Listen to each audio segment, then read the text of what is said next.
Seja bem-vindo mais uma vez ao podcast Fé e Ciência. Somos um podcast da Igreja Presbiteriana de Pinheiros e você está mais uma vez exposto às conversas sobre fé e ciência. Existe compatibilidade entre fé e ciência? Eu tenho um livro na minha mão que diz que sim. Esse livro é do professor e doutor Marcus Eberlin, um químico muito amigo nosso. O livro chama-se Antevidência.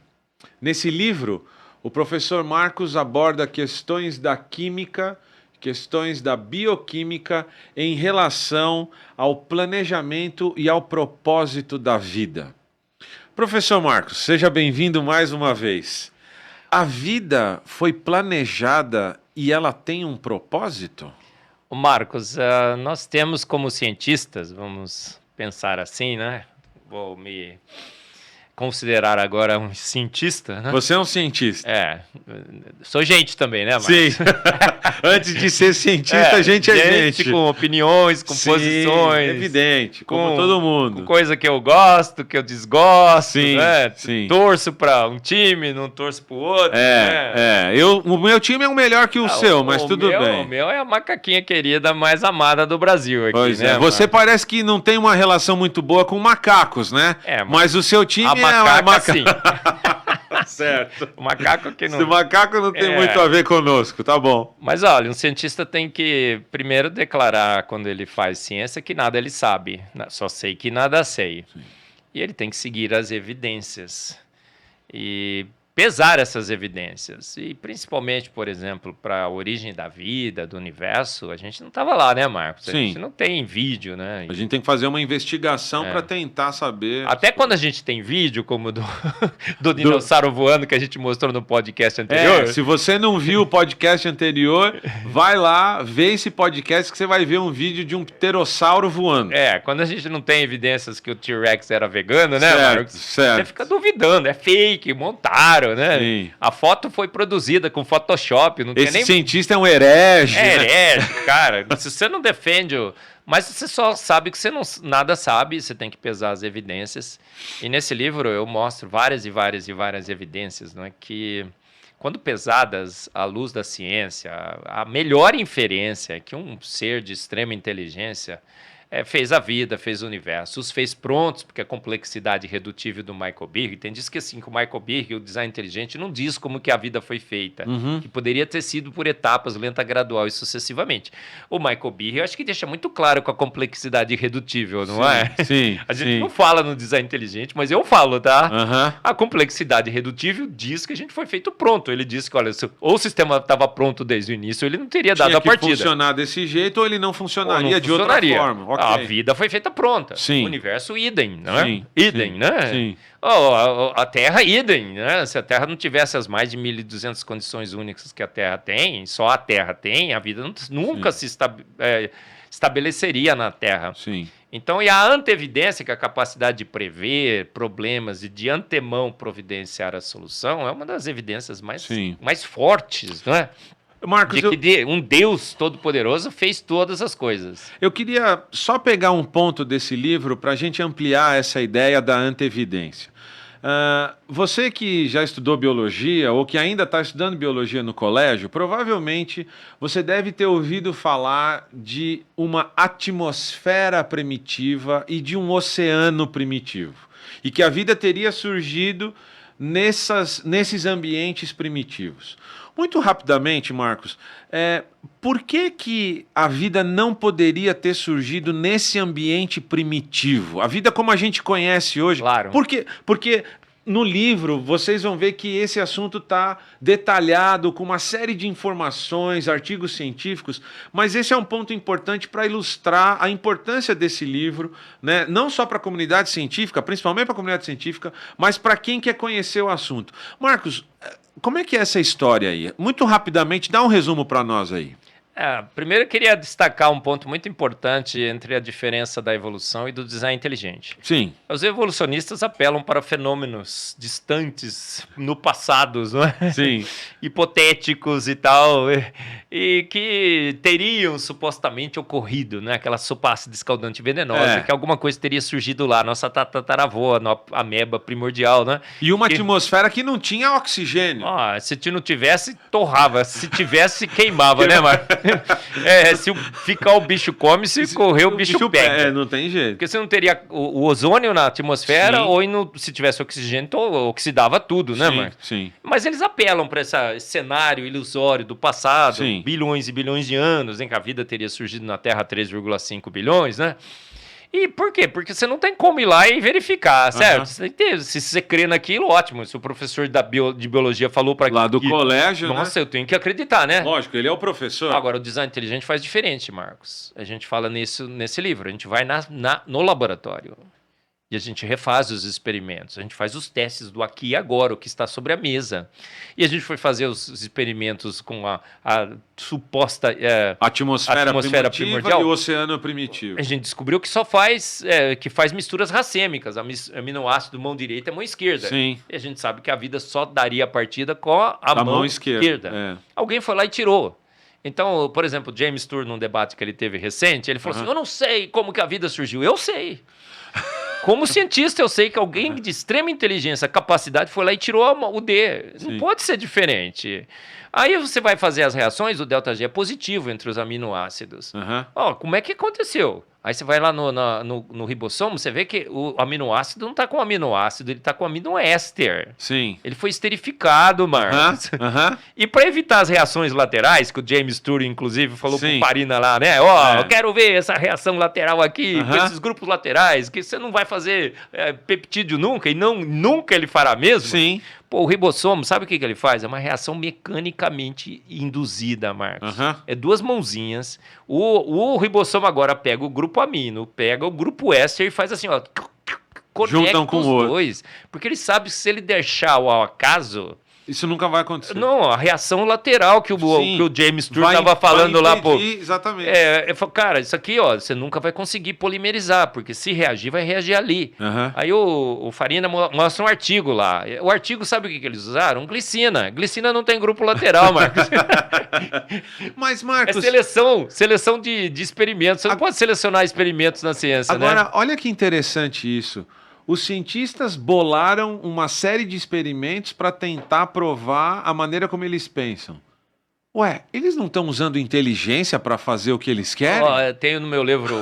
esse livro aí, né, Marcos? Você tá dando um spoiler aí, porque ele vai ser editado agora também em conjunto com a editora Ezion, viu, pessoal? Talvez quando você esteja assistindo, depois de algum tempo, já só tenha a edição da conjunta, Coval Press e Ezion. Porque já tem pouquíssimos, hoje, agora, nesse momento que nós estamos na história, tem pouquíssimos, daqui a pouco já está saindo, um mês sai. E esse aqui, nesse outro, o Fomos Planejados, que a gente já publicou em parceria com a Ezion, né, com o pastor Arival, olha, tá lá o best-seller, mais de 30 mil cópias vendidas. Esse aqui vai sair com selo best-seller também, sabia, Marcos? Sim. Entre os 1000 mais vendidos da Amazon. Ok, essa deu história. Aí eu falo assim, cientistas que tentam explicar com a sua inteligência como a vida surgiu na Terra sem inteligência deveriam ser estudados pela NASA. Pois porque... Não, faz todo sentido. Não é verdade? Isso, eu acho que faz todo sentido isso, Marcos, porque a vida surge, segundo a teoria naturalista, a vida teria surgido de uma forma... Essa vida teria evoluído para criar inteligência e, ao usar a inteligência, a gente conclui que a vida surgiu sem inteligência. Parece que isso não é muito inteligente. Não, né? Absolutamente não. E a gente, pelo aqui e agora, como eu estava falando, vários experimentos a gente tem feito, não é? E, por exemplo, a gente tem feito experimentos com tecido mole de dinossauro. Sim. Não é para demorar mais que 200, 300 anos, Marcos. Em raios cósmicos, 200, 300 anos. Outro dia eu fui num programa aí, né? Sim. E falei assim, 500 anos que eu acho que eles foram extintos. Aí os caras, nossa, nunca... Eu não ligo, mas nunca bateram tanto em mim na internet. Tô refazendo as minhas contas. Errei, gente. eu acho que talvez nem extinto estejam, tá? Sim. Porque tanta evidência que está se acumulando, se foi 200, 100 anos, Marcos. Tem sido mole. Você vai lá no Hell Creek, o osso nem sequer mineralizado está, né? No Answers in Genesis, o Mark Armitage foi lá, pegou um chifre de... Como é que são os dinossauros que tem chifre? É até um nome lá, né? O que? Os Triceratops? Triceratops. Tá. Cara, nem desmineralizei, tirei o cálcio. Tá aqui, ó, molinho. Ele mostra ali, cara, entendeu? Sim. Então, é a ciência do aqui e agora que a gente está fazendo no design inteligente. Está mostrando que a vida é jovem, o universo é jovem, que um ser de extrema inteligência... Eu sei que foi um ser... O James Tour disse que não sabia, né? Sim. Acho que foi o erro dele. Mas ele acertou um monte de coisa, mas errou nessa. Sim. Cara, eu sei que foi Pô, porque quando você não tem sorte suficiente... Ó, por exemplo, os anões do orçamento disseram que ganharam 274 vezes na loteria. Porque tiveram muita sorte. Muita sorte. Ninguém acreditou. Lógico. Foram investigar, descobriram o quê? Que aquilo lá veio de design inteligente. Eles arquitetaram um plano para... Não, eles compravam bilhete premiado, Marcos. Entendeu? Tem que pensar muito para fazer um negócio dele. Então, ó, quando o universo é jovem, a vida é jovem, não tem processo natural para que o universo se forme pronto, que a vida se forme pronto. Mas a gente tem a vida e o universo aqui, no aqui e agora, é o que eu falo. Pô, eu sei quem consegue pôr as coisas juntas rapidamente. Sim. Uma mente inteligente. Sim. Pô, isso que é boa ciência. Eu sei que foi Deus. Por quê? Porque os atributos invisíveis de Deus, o seu eterno poder e a sua divindade se veem claramente quando eu vou no laboratório. Sim. É absurdo, entendeu? Olha, no nosso último encontro, a gente estava falando de dinossauros e Bíblia. Desses bichinhos aqui, né? Que eu tô rodeado, né? Dinossauros e Bíblia. Olha aí, ó. Olha, não quis me morder, mas... deixa ele aí, que ele é meio perigoso. A gente estava falando e você mostrou... sobre a criação dos animais junto dos humanos, e a gente vai continuar essa história de dinossauro e Bíblia, né? Paramos por aqui, né, Marcos? O que você pode falar mais sobre isso, Marcos? A Bíblia diz claramente, né, que Deus fez os animais todos, e Ele fez segundo as suas famílias, né? Se você quiser fazer um upgrade da Bíblia à luz da taxonomia moderna. Eu acho que a taxonomia moderna que devia se render à Bíblia e mudar por espécie, né? Tá. Mas tudo bem. Fez a segunda. Eu falei lá no podcast anterior, né? A gente morre de inveja, né? Já pensou que legal, né? Tá lá com o T-Rex, com todos esses bichos aqui fantásticos, né? Tem 60 tipos básicos. Mas olha o próximo, Samuel. O que a Bíblia fala? Olha só. Marcos, tem uma palavra no hebraico, que é o tanim, né? Se você sabe falar hebraico bem, né? Que aparece em praticamente toda a Bíblia. E hoje a gente percebe pelo estudo do hebraico, do significado dessa palavra, que é monstro, dragão, serpente, alguma coisa assim. Totalmente grande, assustadora, que tinha muita massa, né? Causava espanto e tudo mais. Habitava os mares, os ares. E eram terrestres também. E terrestres também. Aí, aonde aparece a palavra Tanim? Em muitos pontos da Bíblia. Eu só destaquei 3 aqui. Ó. Em Isaías 51:9. Desperta, desperta, veste de força o teu braço, ó Senhor. Acorda, como em dias passados, como em gerações de outrora. Não fostes tu que despedaçaste o monstro dos mares, que transpassaste aquela serpente aquática. Ô Marcos, eu não acredito que... O Ageu Magalhães, eu fiz um programa com ele aqui no Fé e Ciência. O Robert Williams e tudo mais. Fala, a Bíblia é literal, gente. Eu não vejo nem nas poesias da Bíblia. Até a poesia, o Ageu Magalhães defende essa tese. Sim. Que até a poesia da Bíblia pode estar em estilo poético, mas está falando de verdades, de fatos, de coisas que realmente existiram. Jó 7,12, sou eu o mar, ou o monstro marinho, que para que me ponhas uma guarda. O monstro marinho, Marcos, os navegadores antigamente não navegavam porque eles achavam que ia cair no precipício da Terra plana? Claro que não. Não, eles tinham medo destes animais enormes que apareciam enquanto eles estavam navegando. Você acha que por causa de uma lenda eles não iam navegar? Poxa vida. Salmo 148, 7. Louvem o Senhor, vocês que estão na terra, serpentes marinhas e todas as profundezas. Mas o mais espetacular é o próximo, né, Samuel? Olha lá. Vamos lá. Se eu não chamo ele de Paquito, ele não troca, rapaz. Não, ele vai. Aí já acostumou, acho que com o Esse texto é famoso. Esse texto é famoso. Jó 40, 15. Quando a gente está falando sobre dinossauros e Bíblia, né? Veja o behemoth que criei quando criei você e que come de capim como o boi. Marcos, sabia que a evolução dizia que o capim, a grama, tinha aparecido na Terra apenas 10 milhões de anos depois dos dinossauros? A Bíblia está falando que comeu capim. Eu tenho um artigo, né, que eu levei inclusive na minha colinha lá naquele podcast, que diz assim, redescobrimos a grama evoluiu junto com os dinossauros. Olha, mais um golaço da Bíblia, não é? E o texto continua, né?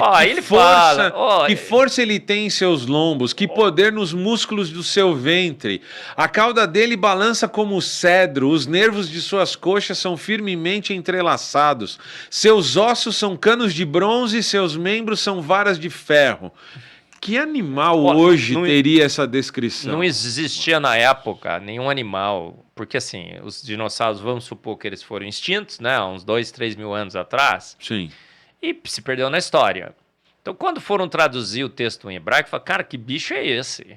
Então tem tradução que coloca, contempla o monstro, outros contempla o elefante, contempla o rinoceronte. Mas hipopótamo. Eu sempre acho que é o rinoceronte, não sei porquê. O hipopótamo. Cara, mas o hipopótamo não bate com essa descrição. Não. Aí descobriram no registro fóssil deixa eu ver qual foi um desses aqui. Eu não trouxe. Eu acho que você não tá aqui. É o Serápodes. Sim. Né? Vê se eu falei certo o nome, senão você me corrige. Eu vivo Vamos ver. Falando errado. Serápodes. Os braquiosauros. Bate exatamente com a descrição. E sabe o que Deus está fazendo para Jó? Está tentando convencer a Jó que ele é um Deus de todo poder. Ele está querendo mostrar para Jó quem ele é. Ele tá estabelecendo a sua autoridade, o seu poder. Sim. Não é? Sim. Você lê o versículo e fala, Deus está falando, cara, quem que você é? Você já viu com quem você está falando? Ele pergunta para Jó onde é que Jó estava quando ele estabeleceu os mares. Aí ele usar o hipopótamo. Ô, Marco, peraí, né? Se ele criou o dinossauro, mas ele fala lá, contempla, olhe, veja.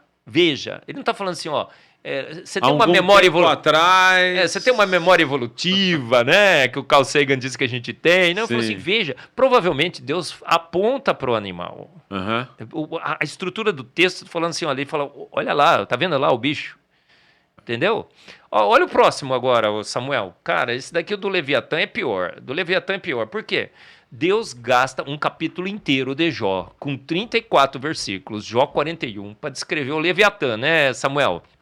O próximo. Deixa eu ver se o Samuel tá. Samuca. O próximo. Opa. Isso. Marcos. Leviatanos. 34. Acho que é 34 versículos que tem em Jó 41. Ele vai descrevendo o animal. Ele fala, cara, agora eu vou descrever a minha obra-prima. Nos animais não humanos. Sim. Porque a obra-prima da criação, sim. Somos nós. Mas ele fala, cara, mas assim, em termos de estrutura corporal, ninguém bate o Leviatã, Marcos. Até nós, tá? Eu tenho uma pequena discordância com você. Eu acho que o povo é muito mais complexo que o Leviatã, mas tudo bem. Tudo bem. Mas você vai ter que discordar de Deus, porque ele falou assim, cara, olha o que de todos que eu fiz, esse que eu gosto mais. Aí você me deixa em maus lençóis, né? Aí ele vai descrevendo, aí chega no lugar e fala assim, da sua boca saem tochas. Faísca de fogo saltam delas. Das suas narinas procede fumaça, como uma panela fervente ou de uma grande caldeira. O seu hálito faz incender os carvões e de sua boca sai chama. Marcos, é Deus falando. Você acha que ele contaria uma história? Essa é a descrição de um dragão? Absolutamente. É um bicho, é um dinossauro que cospe fogo. E olha, tem várias interpretações. Ninguém sabe exatamente que bicho é esse, porque já foram extintos, a gente tem que fazer uma inferência. Você vai encontrar no Gênesis Apologetics, no Answers in Genesis, o Institute of Creation Population Research. Aham. Criacionistas tentando fazer um match. E uns falam que foi um Sarcosuchus, isso mesmo, Marcos. Olha, um grande réptil parecido com os crocodilos. Aham. Outros dizem que é aquelas serpentes do mar, que o pessoal tinha medo mesmo de navegar por causa delas. Outros acham que é um Hadrosaurus, esse Sim. eu falei certo, né? É. Outro é um Plesiosauro. plesiosauro. Outro um cronossauro. Ninguém sabe muito bem. Olha, veja o próximo, Samuca. Vou mostrar pro Marcos aqui. Aí, ô Marcos, a Bíblia descreve dinossauros? Absolutamente sim, certo? Uhum. E um que cuspia fogo. Vou falar sobre isso mais tarde. Agora você vai falar o seguinte, mas tudo bem, então eles foram extintos há 60 eles? milhões? Cadê Como é que a eles? Bíblia pode citar um bicho que foi extinto há 60 milhões? Vou falar sobre as evidências de dinossauros na ciência, certo? Que a gente Ok. vai chegar lá. E o que a gente sabe hoje pela ciência? Que eles foram extintos há muito pouco tempo, Marcos. Mas isso aí... Muito pouco É tempo. isso aí. Alguns milhares, não milhões. Agora, cabia na arca? Gente, aí eu vou convidar, não vou dar detalhes, né, Marcos? Mas são 60 tipos básicos de dinossauros. Os dinossauros eram todos imensos. A maioria Pelo deles... contrário, a maioria deles era do tamanho de uma galinha, talvez. Um pouco maior, talvez. Dinossauro nascia do quê? Ovo. Ovo. Qual o maior ovo possível de ser feito? Acho que hoje em dia é do De- avestruz, mas talvez. mas de naquela carbonato de cálcio. Ah, sim. O pessoal faz uma simulação, então o bichinho nascia pequeno. E colocaram animais jovens. Aham. Eu tenho uma palestra na Escola Bíblica Dominical, 230 mil visualizações, eu dei uma olhadinha hoje. A Arca de Dilúvio e os dinossauros, onde eu falo, pô, é claro que eles estavam na arca, tudo indica que sim, né? Quando eu falo é claro, é que não vai me interpretar como eu tenho certeza absoluta. O Noé não descreveu animal por animal que estava lá. Ó, não tem uma foto, mas se tivesse, falavam que era fake, né? Ok. Que eu fiz com Photoshop. Sim. Se tivesse vídeo, é montagem, né? Não tem o que convence, né, Marcos? Mas, pô, tem muitas e muitas evidências de que eles estavam na arca, saíram da arca e depois encontraram um planeta totalmente hostil, morreram de fome e frio. Aham. Eram herbívoros até a arca? Talvez, provavelmente. Não se sabe em que momento da história eles deixam de ser herbívoros e se tornam carnívoros. Mas depois da arca, com certeza, porque eu brinco, né, Marcos? Já pensou na arca? Os dinossauros tudo reunidos, de repente volta aquela pombinha, com aquele galinho pequenininho, com aquela folhinha. O que eles falaram? Ixi, deu mal, né, Marcos? Não tem o que comer lá fora. Foi o que aconteceu. Aí eles se tornaram carnívoros e foram sendo extintos. Aham. Olha o próximo, Samuel. Olha que legal. Dinossauros na ciência. Marcos, se a Bíblia relata dinossauros, e se eu entendo que a Bíblia é a verdade, e que não tem alegoria na Bíblia, se Deus fala de serpentes, de monstros, se fala do bimode, pô, Deus falando para Jó. Sim. Você acha que ele está convencendo o Jó com um bicho lendário? O Jó fala assim, cara, Deus, você está contando lorotes, isso daí é fake, ó. Ele não precisava fazer O isso, Jó né? chegava para Deus e falou, isso aqui é fake, isso é coisa de história de chinês, Marco Polo, né? Como Sim. o Pirula fez assim, né? Ô, Marcos, quantos artigos você tem? Né? Fake. O Jó ia falar assim para Deus, né? Deus, você tem igual o Eberlin, foi naquele podcast defendendo o dragão, hein, Deus? Ele falou, cara, esse bicho que eu fiz, existe, é Deus falando.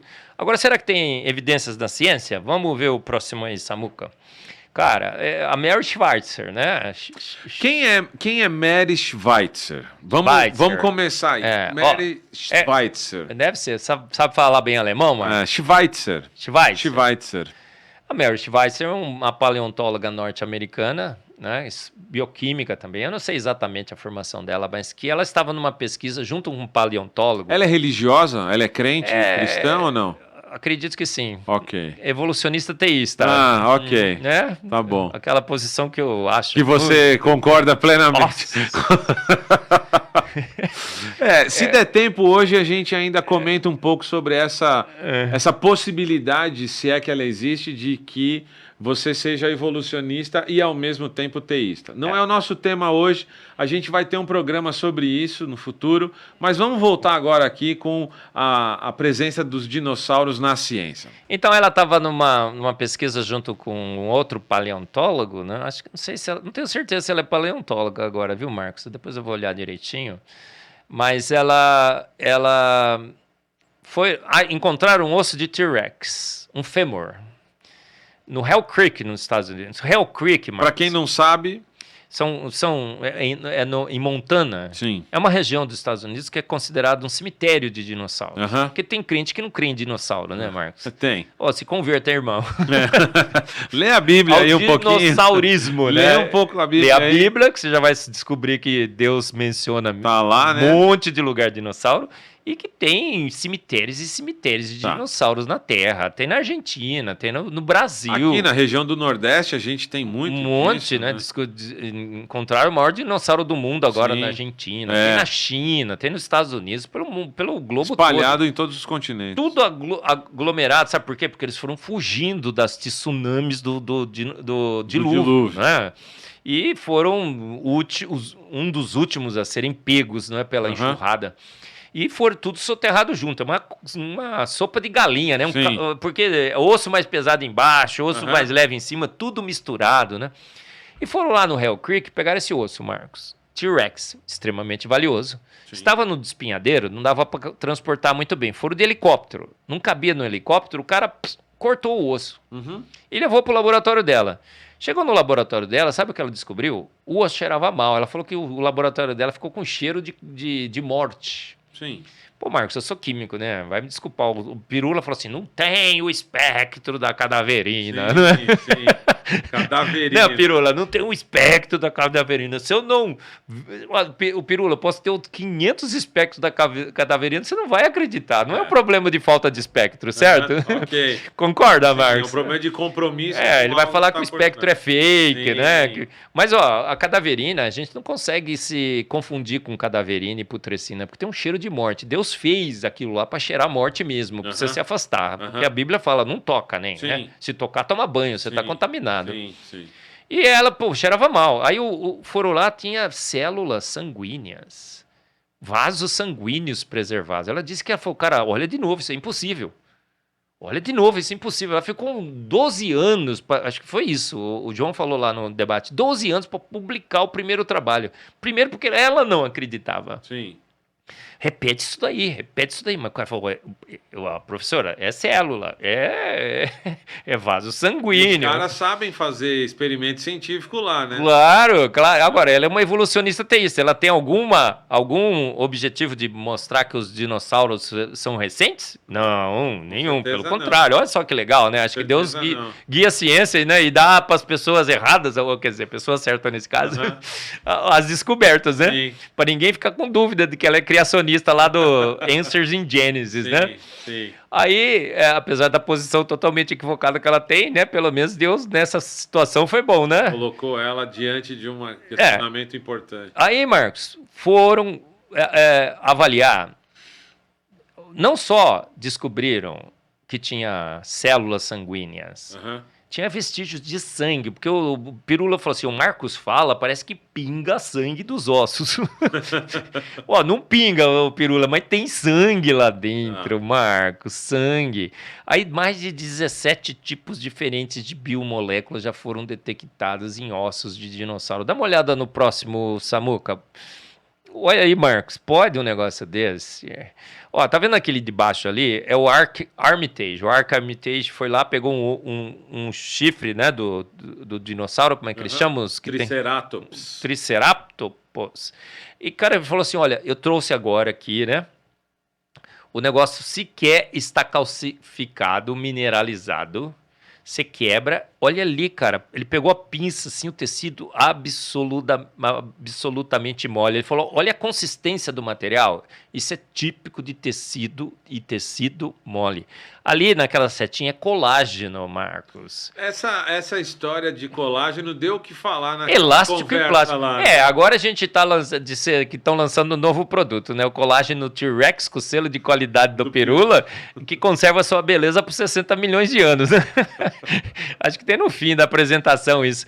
Pirula, não leve a mal, tá? Não, É só uma brincadeira, é brincadeira, tá? né, Pirula? A gente gosta de você, a gente ora por você, inclusive, né, Pirula? Mas, ó, a gente perde o amigo, mas não perde a brincadeira, Sim, né? Sim. Não quero perder a amizade Mas dele. então, o cheiro, esse cheiro de matéria orgânica em putrefação, quanto tempo no máximo esse cheiro resistiria? Marcos, tem algum estudo sobre isso?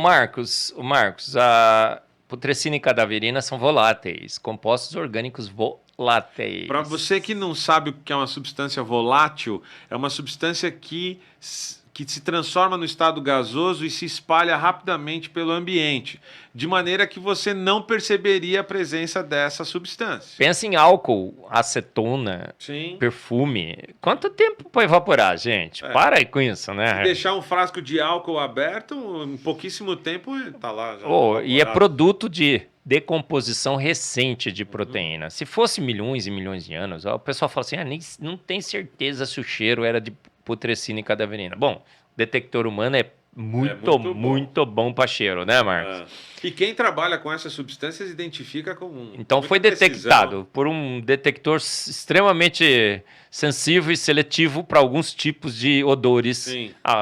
Principalmente aqueles agressivos. Diz que cachorro cheira melhor que a gente. Cheira melhor pra gente o que ele precisa cheirar melhor que a gente, né? A gente é melhor que cães em alguns odores, sabia? Eu falo no Antevidência. Uhum. Então não é bem assim, né? Não é melhor, pior. A gente é feito especificamente com antevidência para ter características que sejam benéficas para a nossa raça, que é humana, né? Uhum. Aí eu vejo o próximo, Samuca. Cara, o Marcos, aí começaram a pegar tudo quanto é osso de dinossauro, tudo quanto é bicho no registro fóssil. O João mostrou lá uma bactéria com material orgânico preservado de 2 e pouco bilhões de anos. Aí foram no registro fóssil, outro dia encontraram um olho preservado lá, a morfologia toda preservada, o bicho tinha 500 milhões de anos. Aí, olha, isso daqui, Marcos, é múmia de dinossauro. Mumificação também é um processo de fossilização. Mas, Marcos, as partes internas estão preservadas, a morfologia. Alguns descalcificaram. Tá vendo aquele dinossauro ali? Que eu já acho que é mais ou menos parecido com esse aqui, né? Cara, descobriram que ele era vermelho. Por que descobriram que era vermelho?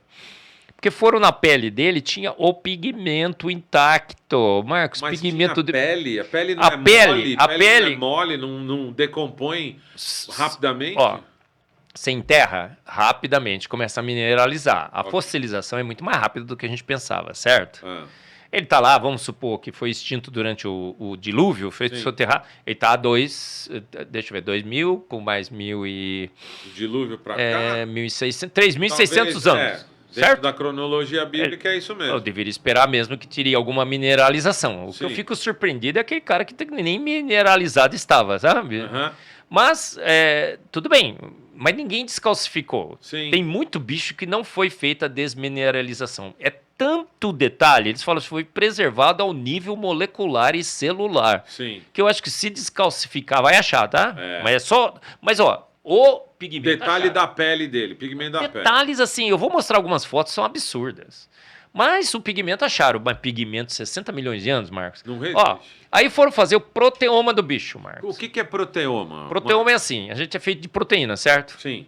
E as proteínas são feitas de cadeias de aminoácidos, aquelas bolinhas ali. As bolinhas representam os aminoácidos. Aí você vai no proteoma para saber como é que qual é a proteína que está lá, você tem que saber como é que aquelas bolinhas ali estão conectadas. Qual a sequência de aminoácidos que formam aquelas proteínas? Sequência de aminoácidos. O que você faz? Você digere com tripsina, que vai cortar em posições específicas isso daí, pega os pedacinhos, joga dentro de um espectrômetro de massas e fragmenta. Sim. Pelos fragmentos, você sabe quais são as bolinhas que estão conectando. Você fazer a sequência de aminoácidos que formam aquela proteína. Protein sequences. Sequências de proteína. De proteína. De mastodontes e de T-Rex. Do meu amigo T-Rex. Revelado pela espectrometria de massa. Que agora é minha marca registrada, acho que eu vou patentear, né? Vai. T-Rex vegano. Você vai ser... Aí fizeram, olha, Samuca, mostra o próximo. Aí, cara, aí ninguém pode dizer que o Marcos tá falando de cosmologia, tá falando de astronomia, de biologia, que ele não entende. Isso daí é o que eu faço no meu laboratório, Marcos. Sim. A gente tá fazendo lá o proteoma de chimpanzé e humano. Sim. Entendeu? É meus alunos que fazem, porque eu não faço nada, né? Meus alunos fazem, eu entendo, eu dou aula disso, Marcos. Aí foram lá pegar os peptídeos, sabe o que descobriram? Olha lá, ó, dinossauro do Mesozoico e do Paleoproteomics. Sim. Sabe o que é Paleoproteomics? É proteoma de bicho que supostamente foi extinto há milhões de anos atrás. É impossível isso é coisa que não existe. O Mesozoico, né? Quantos anos atrás? Aí foram lá, o que aconteceu? Sabe qual é a conclusão desse estudo? Os peptídeos estão intactos. Os fragmentos são exatamente o que acontece quando você pega uma proteína moderna, fresca, sim. sem oxidação, e fragmenta. Então os peptídeos estão lá, ó, fragmento B, fragmento Y, tá vendo? B. São as séries Y. Cada coluna dessa corresponde a um fragmento. Cada íon desse, né? Tá. É a espectrometria de massas, Ok. né? Corresponde a uma quebra daquelas bolinhas. Sim. E tem uma quebra, dois tipos de quebras principais que geram fragmentos Y e fragmentos B. Isso aqui, se eu pegar uma proteína hoje e fizer esse experimento no laboratório... Se você tirar uma proteína minha e fizer experimento... vai dar uma sequência dessa parecida. Okay. Vai dar diferenças porque Sim, as bolinhas... eu sou mamífero, réptil... Não, etc. porque a proteína é diferente, tem sequência diferente, mas é exatamente o que você deve esperar. A conclusão do estudo...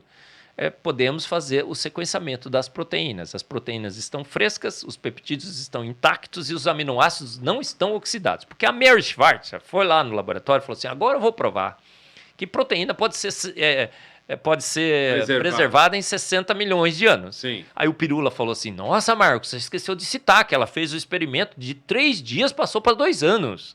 250 vezes mais. Eu falei, peraí. E de 2 e 3 dias fez uma extrapolação para... Pô, de 3 para 2, Marcos, tá bom? Melhorou? 3 dias para 2 anos? São 60 milhões de anos. É uma extrapolação. Aí eu falei lá, cara, não é 270 vezes mais. Você precisa de 20 milhões de vezes mais. Mas o pior... que a reação de Fenton é uma reação oxidante.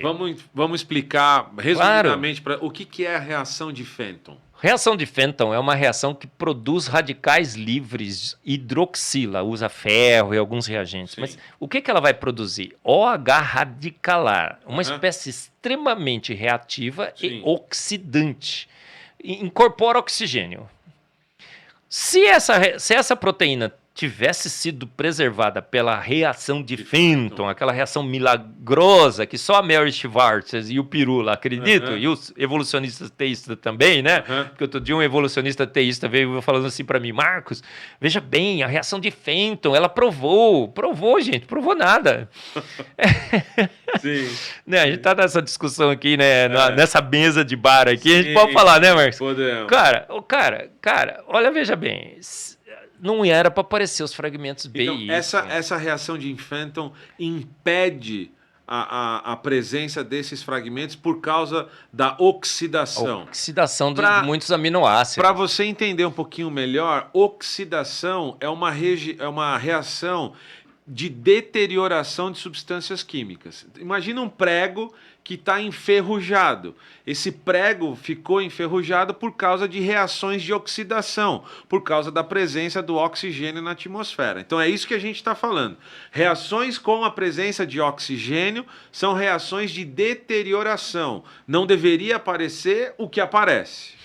E a Mary Schwartz falou assim, ó, quando eu submeti a proteína no laboratório à reação de Fenton, por causa das hidroxilas, elas se ligaram, uma se ligou com a outra, uma molécula se ligou com a outra. Sim. Ficaram juntinhas e juntinha preservou mais, tá?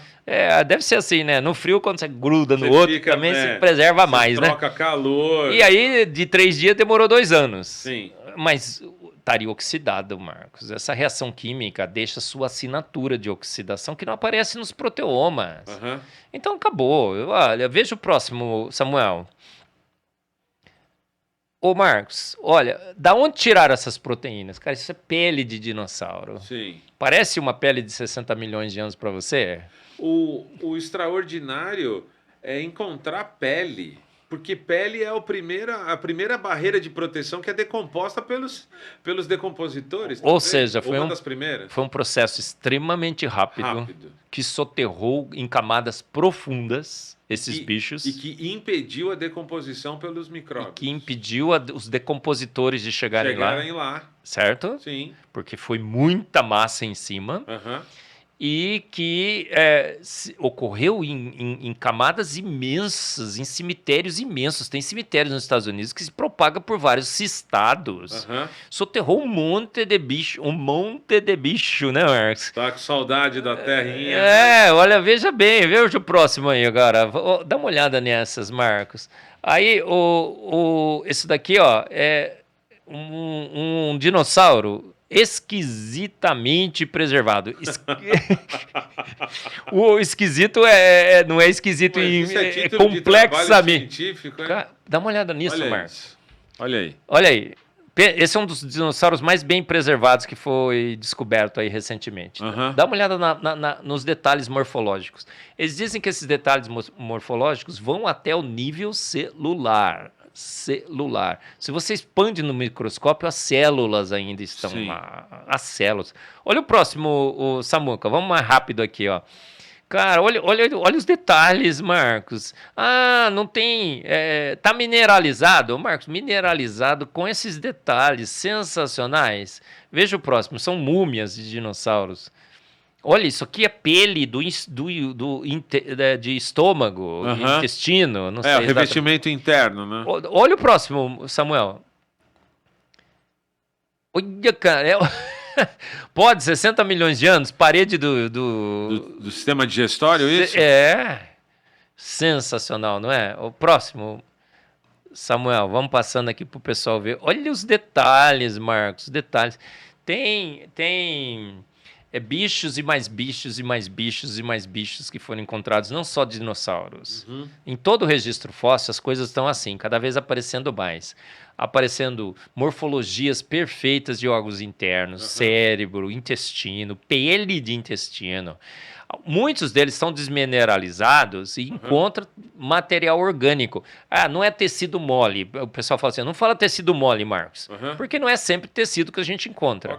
É a paleontologia molecular. A gente encontra as biomoléculas preservadas. Pô, biomolécula, todo mundo sabe que biomolécula é assim, o nosso corpo protege a gente. Sim. Mas se a partir do momento que você morreu... Não tem mais essa proteção. 2-3 horas já vem as mosquinhas. Não tem mais essa proteção. O sistema imunológico não está funcionando mais. Você já viu um cachorro atropelado, né? Todo mundo viu um cachorro atropelado. Outro dia eu estava no sítio e atropelaram um gambá. Sim. E o gambá ficou lá. A gente ficou uma semana lá. Depois de uma semana já não viu o gambá mais. Ninguém mexeu, né? Sim. Decomposição. Sim. Olha só. Esse eu mostrei pro Pirula. Evidência de proteínas, cromossomos e marcadores químicos do DNA, excepcionalmente preservados em cartilagem de dinossauro. Eu falei, ô Pirula, então a reação de Fenton não só preservou proteínas, preservou os cromossomos, os marcadores de DNA. Que reação poderosa é essa, não? Vê hoje o próximo. Marcos, foram lá, fizeram, tá vendo essas setinhas aqui? É a célula e essa aqui tá apontando para o núcleo. Veja o próximo, Samuel. Colocaram marcadores químicos específicos que vão colorir o núcleo. O núcleo tá lá, os cromossomos estão preservados. Eu tenho um trabalho que diz que DNA não pode ser preservado na natureza por mais de 500 anos, Marcos. 500 anos. Tem uns artigos que chutam o balde e falam que no máximo dos máximos 1 milhão de anos. Eu não acho que DNA vai ser preservado por 1 milhão de anos, tá? DNA se degrada, a gente sabe muito bem disso. Ele quebra e tudo. Sim. Pô, tá lá no centro. Aí, Marcos, aqui é a pá de cal, né? Mais uma pá de cal. Eu não sei se é pá de cal ou se é uma tonelada de cal. É um caminhão que... Radiocarbon in dinosaurs and other fossils. Cara, foram ver no registro fóssil, cataram os caras, dinossauros e outros fósseis. Tinha o quê? Carbono. Carbono 14. O que é o carbono 14? Vou explicar rapidamente para o pessoal. Tem carbono na natureza, Sim. só que é o carbono 12. Tem que é 6 isso? Nêutrons e 6 prótons. Isso é a quantidade de partículas dentro do núcleo, é esse número aí. O carbono 12 é o normal. Sim. Mas tem um pouquinho de um outro tipo de carbono que é instável. É um radioisótopo que na natureza se decompõe e regenera o nitrogênio, da onde ele é formado. Ok. Como é que se forma carbono 14? Tá vendo ali naquele esqueminha? Não sei se está todo mundo vendo, mas está um pouco pequeno, mas raios cósmicos batem na nossa atmosfera, transformam o nitrogênio 14 em carbono 14. Então ele não é, vamos dizer assim, não estaria aqui naturalmente na Terra, certo? Ele é formado, esse radioisótopo. Pode deixar no anterior mesmo, o Samuel. Então, o que acontece? Esse radioisótopo, ele é instável, mas ele é formado por causa da energia, né, da indução dos raios cósmicos. Quando você come alguma coisa com carbono, por exemplo, você vai comer uma massa, uma massa, um pão, tem carbono. Sim. Junto vem um pouquinho desse carbono 14. E esse carbono 14 fica incorporado em mim. Enquanto você está vivo, você está sempre repondo. Ok. Quando você morre, para de repor. Sim. E ele começa a decair. Ok. 5.730 é a meia-vida dele. Em 5.730 anos depois que você morreu, os seus restos mortais teriam metade do carbono 14. Exato. Agora, o carbono 14 é muito pouquinho. Um ppt, uma parte por trilhão. Tá. Então, os métodos detectam, sim, mas qualquer coisa com mais de 20 mil anos não era para detectar mais. O Adalto deu uma colher de chá pro Pirula lá. Pirula, tá bom, 60 mil anos. Ok. Tá, vou te dar o benefício da dúvida. Mas, Marcos, mais que 60 mil, nada deveria ter carbono 14. Sim. Marcos, radiocarbon em dinossauros e outros foram lá achar o carbono 14 em dinossauro, Marcos. É a prova definitiva. Assim, daí para frente é só o direito de espernear que todo mundo tem, né? Mas aí o cientista, a gente comentou isso no outro episódio, o cientista vai tentar encontrar uma explicação dentro do que ele já o Pirula tentou. Ele falou assim, não, Marcos, é o urânio radioativo que induz a síntese de carbono 14 no fóssil mesmo ele estando morto. Aí eu falei, peraí, até aqui o artigo. Tem um artigo que refuta completamente essa possibilidade. Sim. O urânio não tem esse poder de restituir o carbono 14, né? Ó, e tem carbono 14 em dinossauro, tem carbono 14 em carvão, tem carbono 14 em petróleo, tem tudo na Terra que tem carbono, você acha carbono 14. O que isso significa? Que o Adalto venceu. Né, Adalto? Eu era um criacionista de terra antiga, tá, Marcos? Eu era evolucionista. Eu acreditava em Darwin, que o dinossauro era carnívoro, tá? Eu acreditava nos milhões e milhões de anos, no universo, eu dava aula sobre isso. E eu achava o Adalto meio herege, né? Eu falava, Adalto é legal, mas que negócio de universo jovem, né, Adalto? E terra jovem, né, Adalto? É meio forçando a barra, né? Ele não tem doutorado, como alguns falam, né? Pô, ele é doutor honoris causa, né, Adaltão? Você venceu, Adalto. A Terra é jovem, o universo é jovem. É isso que significa, a gente tem as provas. É uma prova só, um monte, Marcos. Hoje a gente tá atolado, afogado, abarrotado de evidências que a Terra é jovem, o universo é jovem. A Bíblia venceu. A cronologia de Gênesis venceu. É porque ela falava, faz as contas lá, dá 6 mil anos, não dá? É, aproximadamente isso. Então, ó, não tem carbono 14. Vê hoje o próximo, Samuca. Vamos ver o que nós temos aí. Cara, ó, se vocês quiserem assistir, tem o biólogo Wellington Augusto. Eu fiz um podcast, não era ainda, né? Era mais sério os nossos programas, né? Uma entrevista aqui no Fé e Ciência com ele.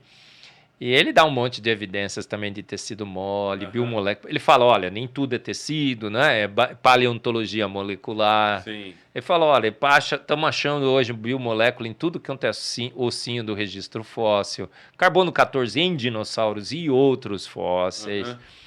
Então, a certeza absoluta não existe. Mas há muita evidência para negar, né, Marcos? Agora, Marcos, diante dessas evidências que estão surgindo, Como é que fica a questão Dessa foto? Não, ó, dessa foto? Como é que fica a questão da interpretação dessas evidências? Quem um dia falou sobre a perspectiva evolucionista vai ter que rever os pontos ou vai ter que fazer uma espécie de gambiarra para salvar o modelo? Ó, Marcos, como nós falamos no podcast anterior, modelos são úteis em ciência, claro. E modelos podem ser atualizados à luz dos dados, desde que o modelo consiga adaptar dentro dos seus postulados aquele novo dado. Mas quando um dado refuta completamente e não pode mais ser acomodado no modelo, você tem que abandonar o modelo, não é? Eu digo que, por exemplo, o Big Bang, eles estão back to the drawing board.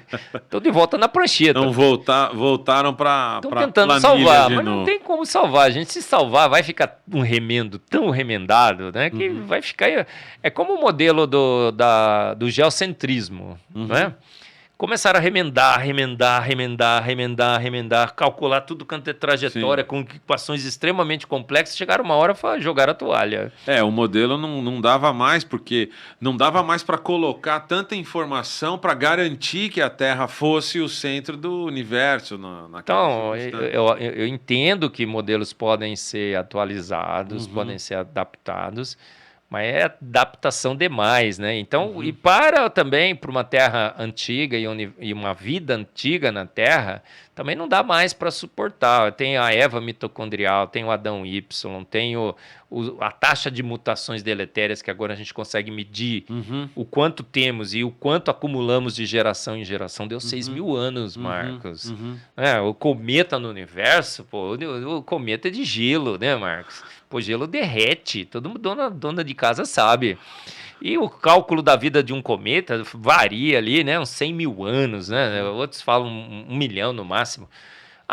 Então é a nuvem de Oort. Primeiro vieram com o cinturão de Kuiper, passaram com a Voyager lá, não tinha gelo. Aí o que eles fizeram para salvar o modelo? Pô, aí foi um remendo dos remendos. Não, é uma nuvem que está lá no espaço distante, numa região que os nossos telescópios não alcançam, e essa nuvem tem um monte de cometa que está mandando para cá. Pô, isso é boa ciência, Marcos? Absolutamente não. Jogou como a evolução joga para um passado muito distante, né? Aquele mundo hipotético, né? Um conto de fadas. A nuvem de Oort é um conto de fadas, é outro Saci Pererê da ciência. Todo mundo sabe que existe, mas ninguém nunca viu. Mas, Marcos... Isso é famoso, hein, Marcos? Volta um para trás, ô Samuca. Esse animal é famoso. Eu vivo sonhando, né? Eu sempre falo isso. De que a gente vai descobrir um dinossauro ainda. Eu acho que eles já estão extintos, infelizmente. Mas eu não tenho certeza. Mas e aquele vídeo lá que a gente viu? Do pterossauro. Cara, aquilo lá foi terrível, não foi? Assista o podcast anterior a esse. E você vai ver um vídeo, rapaz. Agora, todo mundo fala que... O famoso monstro do Lago Ness. Sabe o que saiu recentemente? Passa pro próximo agora, Samuca. Olha, uma entrevista, ó, Loch Ness Monster Existence Plausible. Scientists say. Plausível. Os cientistas dizem a possibilidade da existência do monstro do Lago Ness. Se tornou plausível. Sabe por quê? Porque encontraram um monte de dinossauro desse tipo aí. É um plesiosauro, né? Fósseis ao redor da região. Marcos, se tem fóssil, e se o fóssil não é muito antigo, eles estavam por lá há milhares, não milhões de anos, né? Então, agora estão dizendo que é plausível. Daqui a pouco vão achar um lá, né? Eu acho que é muito pouco provável, mas não acho que é zero a possibilidade, né? Quer ver o próximo também, Marcos? Veja bem que legal, ó. Cara, e os dragões? Quanto tempo nós temos aí, Samuca? 7 minutos. Vamos falar dos dragões? Vamos lá. Cuspiu um fogo? Os relatos históricos fora da Bíblia dizem que sim. E a Bíblia diz a mesma coisa? Leviatã, o que Deus disse em Jó 41? Uma tocha incandescente. Agora, você acha isso muito difícil? Ó, veja o próximo, Samuel. Dá uma olhada, cara. Ó, Marcos. Você conhece o besouro bombardeiro? Esse besouro é muito famoso. O besouro, ele cospe fogo. Literalmente. É um fogo químico. É uma mistura de hidroquinona com água oxigenada a 230 graus centígrados, extremamente oxidante. O que é isso? É fogo químico. Se esse bicho tivesse extinto e a Bíblia falava assim, veja o besouro bombardeiro, que cospe uma mistura química incandescente a 230 graus Celsius, de hidroquinona e água oxigenada, todo mundo falava assim, nossa, que absurdo, isso daí é poesia. Não é verdade? Se eu defendesse a existência de besouro bombardeiro, se ele tivesse extinto, eu seria um herege dos hereges. Sim. Eu acho que é pior é mais fácil cuspir fogo do que fazer hidroquinona com água oxigenada. São dois recipientes internos que são misturados na hora só dele. O mais interessante desse besouro é que justamente a mistura dessas substâncias químicas não acontece dentro do besouro, porque se acontecesse dentro do besouro, ele estaria torrado pela própria substância dele. Se Darwin o fizesse, ele estaria torrado, né, Marcos? As substâncias se juntam quando saem do besouro, né? Quando saem do animal. Aí, Marcos, olha só, cuspir fogo é difícil? Pô, vaca produz metano, Marcos, tá? Mas o metano sairia pela boca dela? Claro, disse que tem o pum da vaca, né? Gente, vaca não solta pum de metano, ela rota metano, Marcos. Quer dizer então que é pela boca. Então Deus fazer um bicho que arrotasse mais metano e um sistema qualquer lá que pudesse esquentar, não sei. Como ele fez, eu não sei, tá? Sim. Eu vou ter que perguntar. Gente não tem isso no relato, né? Sim. Vamos lá que o Samuca disse que a gente tem 5 minutos. Cara, se esse peixe, essa enguia, 800 volts, ele dá um choque elétrico de 800 volts, mata jacaré, você já viu? Sim. Sim. Né? Posso fazer o barulhinho de novo para todo mundo acreditar? Marcos, se esse bicho tivesse extinto, eu te falasse que tinha um peixe. Muito difícil acreditar, né? Que dava um peixe, né? Uma enguia. Um choque elétrico nessa voltagem? Eu era o herege, né? Olha o próximo, Samuca. Marcos, vagalume usa uma lâmpada de LED. A luciferina faz milagres, não? Pô, bioluminescência. Ele aprisiona bactérias escravas, né, para produzir a bioluminescência. Eu estava lendo outro dia, absoluto. Olha aí, comunica fala assim, Marcos, a Bíblia descreve um bicho que tinha uma lâmpada de LED que se comunicava com código Morse. E foi extinto. Aí, se eu ficasse defendendo isso, o que você falaria? Que loucura, hein, seu professor? O que você está bebendo? Você é cientista, hein, Marcos? Pô, o Pirula deve estar certo, você está louco mesmo. Cara, eles se comunicam com código Morse, Marcos. Você sabe, né? Cada espécie tem uma... Olha o próximo, dá uma olhada. Cara, Marcos. Planta carnívora?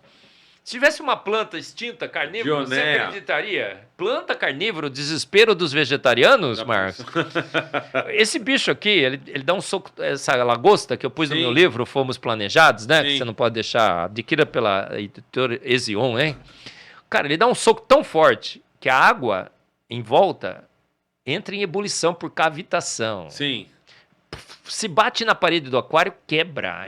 A lagosta Mike Tyson. Pô, pensa num bicho desse extinto, ninguém acreditava. Então, qual a conclusão, Marcos? Dinossauros e análogos são descritos em muitos trechos da Bíblia.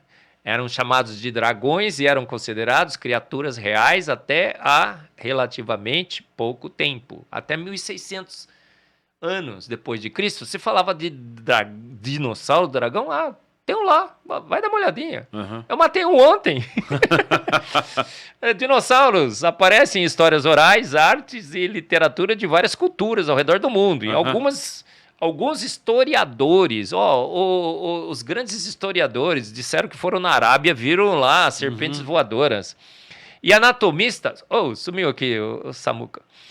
Os descrevem. Os dragões representam a memória coletiva, embora exagerada, dos dinossauros, que já foram extintos, certo? E até que essa palavra fosse inventada em 1841 para descrever os seus restos mortais. Esses são os fatos O resto é boato. Dá uma olhada no próximo, que é bem legal agora, Marcos, nesses minutinhos. Pô, agora eu tô lendo esses livros, né, Marcos? Sim. Agora eu fiquei especialista em dinossauro. Tenho que ficar, né? No T-Rex vegano. Olha o próximo. Pô, esse livro é sensacional, do Answers in Genesis, falando sobre as lendas e tudo mais. Sim. O próximo, Samuel. Esse site, gente, Genesis Park, Dragões na História, monte de exemplos, você vai encontrar lá. Próximo, Samuca. Tudo isso aconteceu porque, Rodrigo Silva, né? Sensacional, me convidou, agradeço demais o Rodrigão. Fomos lá no Flow, a gente foi no Inteligência Limitada. O próximo, Samuel. O debate do século, né, Marcos? O debate mais longo de um podcast no Brasil. O próximo... e agora eu fiquei famoso, né, pelos dinossauros, né, T-Rex. Agora o próximo é mais legal ainda. Vamos lá, Samuel. Esse aí, Ô, Pirula, a gente gosta muito de você mesmo. Olha só, eles começaram, né? Depois do debate, fizeram várias brincadeiras com a gente, né? A gente falou, vamos fazer uma pelo menos, então, né? O colágeno T-Rex, com o selo Pirula de qualidade, mantém você jovem por até 60 milhões de anos. Gente, colágeno não pode, né, Marcos? Você sabe que... E, esse é bem legal, né, Marcos? Quando eu comecei a... O assunto é vibrante, né? Sai em toda... Quando eu comecei a defender o design inteligente, foi por causa dessa revista, Darwin, o Homem que Matou Deus. Sim. Aí a minha alegação agora é que a Super Interessante, né, pessoal da Super Interessante, tem que fazer um upgrade, né, um update da sua capa agora. Dinos, os bichos que mataram Darwin. Carbono 14, Samuca, só voltar do Carbono 14 lá. Carbono 14. Consegue voltar aí, Samuca? Olha lá, a Kryptonita de Darwin. E é isso aí, Marcos. Olha, a gente agradece muito a tua presença aqui no Fé e Ciência para discutir esses assuntos. E a gente quer convidar você a que você também pense sobre isso. A gente tem literatura que discute essas questões, que apresenta essas questões, e não aceite tudo que aparece nos livros didáticos. Questione, leia, pense, converse, discuta. A gente está aqui para conversar com vocês também sobre isso. Marcos, muito obrigado pela tua presença. Pode dar aí as suas palavras finais aí para a gente se despedir. Eu que agradeço mais uma oportunidade de falar aqui na IPP TV, Pastor Arival, esse podcast sensacional que agora a gente montou aqui, né, Marcos? Agradecer o Marcos, né? O melhor apresentador de podcast do Brasil. Meu amigo, irmão em Cristo, né, Marcos? E tamo junto. Estamos tentando aí ver um podcast para se apresentar aqui, né, Marcos? Vamos Quem ver, sabe? Maravilha. Vocês gostaram do Marcos, né? Marcos também com esse nome, né, Marcos? Garantia de sucesso. E o que eu sempre digo é que a Bíblia sempre sempre terá razão. Se a gente segue a Bíblia, a gente não erra. Por isso que eu digo que a Bíblia, inclusive, é um bom guia para você fazer ciência. Eu não quero que você use a Bíblia para comprovar suas teorias, mas para filtrá-las, né? Sim.